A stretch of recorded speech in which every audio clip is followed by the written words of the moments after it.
So, I watched Lilo and Stitch, and it was... Before I get to the good and bad of the movie, let me just say, we all know that Disney loves making these live-action movies for the money. And Disney did make pretty good live-action movies like Aladdin and the Lion King, but also some bad like Pinocchio and Snow White. And I think Lilo and Stitch is one of the better ones. Let's start with the good stuff. This movie is really funny. Seeing Stitch cause trouble is one of the funniest things about this movie. I also really love the CGI one characters, especially Stitch. The movie is also really sad in some parts, like the ending and the story.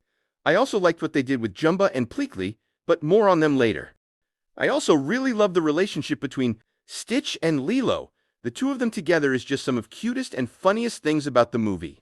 What is also really good is that they did a great job with keeping the movie just like the original.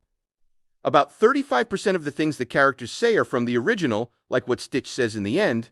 They also switched up some things about the movie, like Nani wanting to go to college or Jumba being the main villain of the movie. Alright, enough glazing, let's get into the bad. Right off the bat, I wish Guntu was in the movie. I liked Jumba being the villain, but even that has its flaws.